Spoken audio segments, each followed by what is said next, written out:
Alright, so check this out. Alright guys, so I ask him, I say, and can you also explain how that in order to limit the length of the beam to approximately 36 inches, the length of a sword, it would require focusing the laser to a particular point to limit the length of the plasma channel established by the laser? Question mark.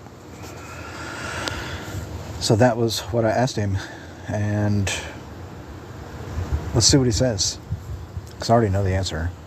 It's yes, that's how you limit the length of the blade. And he's going to confirm it. Yes, that's correct. In order to limit the length of the beam to approximately 36 inches, the length of a sword, the laser beam would need to be focused to a particular point. This would limit the length of the plasma channel established by the laser. The way to focus a laser beam is to use a lens. A lens is a piece of glass or plastic that bends light rays. When light rays pass through a lens, they are bent so that they all converge at a point called the focus. The closer the light rays are to the center of the lens, the closer they will be to the focus. In order to focus the laser beam to a particular point, you would need to use a lens so that a short focal length so the lens has a short focal length. A lens with a short focal length will bend the light rays more than a lens with a long focal length.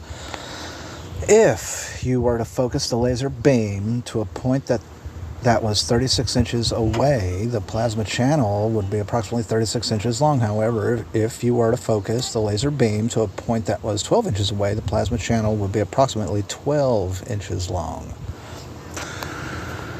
See, by focusing the laser, you can adjust the size of the beam and limit it to a certain length.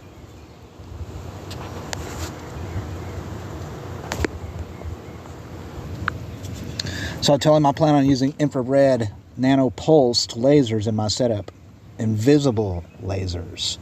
Invisible lasers will pulse at the nanosecond range and picosecond range is what's required for establishing plasma channels in the open air. And we're going to see how he responds to this. He's taking his time on this one. Oh, it's because I'm in a bad service area. It'll pick up here in a second. Here we go.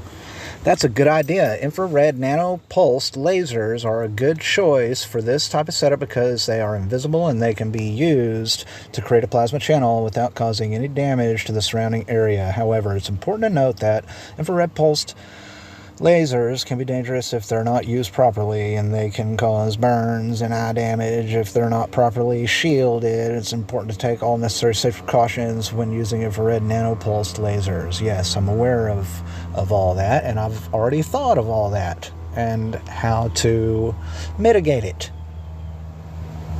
Interesting, right? So, thought that was cool.